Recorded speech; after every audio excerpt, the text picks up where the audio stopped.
નમસ્કાર પ્રિય સાથીઓ, સ્વાગત છે તમારું આપણી આ યુટ્યુબ ચેનલમાં.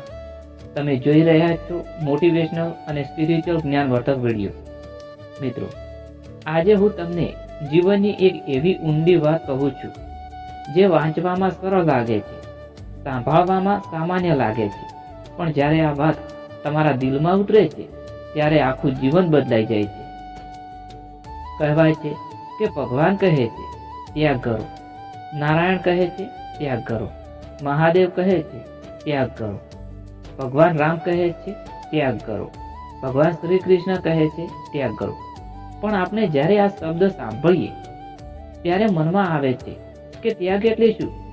સંસાર છોડવો, ઘર છોડવું, પરિવાર છોડવો કે પૈસા છોડવા? નહીં મિત્રો, સાચો ત્યાગ એ નથી જે તમને બહારથી જુઓ છો. સાચો ત્યાગ તો અંદરથી થાય છે. જીવનના કડવા અનુભવોએ મને શીખવ્યું કે ત્યાગ કરો, અને એક દિવસ મેં નક્કી કર્યું, હવે હું ત્યાગ કરીશ. હું શું ત્યાગું?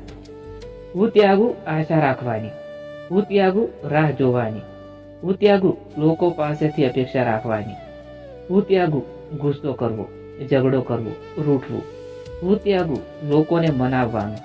હા, પ્રેમમાં અતિશય અપેક્ષા રાખવી પણ ત્યાગી છે. મિત્રો, આ વાત સાંભળીને તમને લાગશે કે આ તો બહુ નિરાશાવાદી વિચાર. પણ સાચું કહું, જ્યારે માણસ અપેક્ષા રાખે છે ત્યારે સૌથી વધારે દુઃખ પણ એને જ મળે છે. તમે કોઈને ખૂબ પ્રેમ કરો છો, કોઈ પર વિશ્વાસ કરો છો, કોઈની રાહ જુઓ છો, અને જો એ વ્યક્તિ તમારી અપેક્ષા મુજબ ન ચાલે તો દિલ તૂટી જાય છે. પણ જો તમે અપેક્ષા જ ન રાખો તો કોઈ તોડી શકે એવું કંઈક રહેતું નથી. શ્રી કૃષ્ણ ભગવદ્ ગીતામાં કહે છે કે કર્મ કરો પરંતુ ફળની આશા ન રાખો, કારણ કે આશા એ માણસને બાંધે છે, આશા એ માણસને દુઃખ આપે છે, આશા એ માણસને ગુલામ બનાવે છે. મિત્રો, જ્યારે તમે કોઈની રાહ જુઓ છો ત્યારે તમે તમારી શક્તિ, સમય, મન એ વ્યક્તિને આપી દો છો. તમે પોતાના જીવનનો કંટ્રોલ બીજાને આપી દો છો. આ જ સૌથી મોટું બંધન છે મિત્રો. ત્યાગ એટલે બધું છોડવું નહીં. ત્યાગ એટલે જે તમને દુઃખ આપે છે તેને છોડવું. ત્યાગ એટલે એવી અપેક્ષા છોડવી જે તમને અંદરથી ખાલી કરી દે છે. ત્યાગ એટલે એવો ગુસ્સો છોડવો જે તમને જળાવી નાખે છે. ત્યાગ એટલે એવી નારાજગી છોડવી જે તમને શાંતિથી દૂર કરે છે.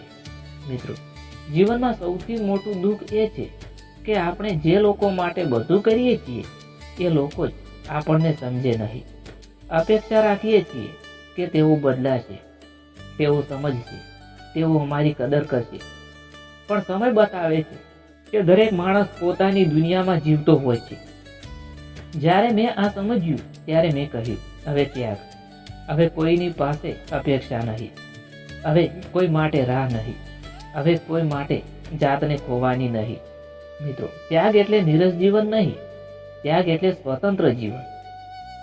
જ્યારે તમે અપેક્ષા છોડો છો ત્યારે તમે મુક્ત થાવ છો. જ્યારે તમે રાહ જોવાનું છોડો છો ત્યારે તમે વર્તમાનમાં જીવતા શીખો છો. જ્યારે તમે ગુસ્સો છોડો છો ત્યારે શાંતિ આવે છે. મહાદેવ કહે છે કે જે મનને જીતે છે એ જ સાચો યોગી છે. શ્રી કૃષ્ણ કહે છે જે પોતાની ઈચ્છાઓને કાબૂમાં રાખે છે એ જ સાચો મહાન છે. મિત્રો, આપણે ઘણીવાર પ્રેમમાં એટલા ડૂબી જઈએ છીએ કે પોતાને જ ભૂલી જઈએ છીએ. અમે વિચારીએ છીએ કે સામેવાળો આપણા વગર જીવી શકશે નહીં. પણ સત્ય એ છે કે દુનિયા કોઈ વગર અટકતી નથી. જ્યારે તમે આ સમજજો ત્યારે તમને લાગશે કે સૌથી પહેલા પ્રેમ તમારે પોતાને કરવો જોઈએ. સૌથી પહેલો માન તમારે પોતાને આપવો જોઈએ. સૌથી પહેલો ત્યાગ તમારે પોતાને દુઃખ આપતા વિચારોનો કરવો જોઈએ. એક દિવસ આ શરીર પણ છૂટશે, એક દિવસ આ નામ પણ ભૂલાઈ જશે, એક દિવસ આ સંબંધો પણ છૂટશે, એક દિવસ આ દુનિયા પણ ત્યાગવી પડશે. તો પછી આજે જ શા માટે નહીં? આજે જ કેમ નહીં આપણે દુઃખનો ત્યાગ કરીએ? આજે જ કેમ નહીં આપણે ખોટી અપેક્ષાઓનો ત્યાગ કરીએ?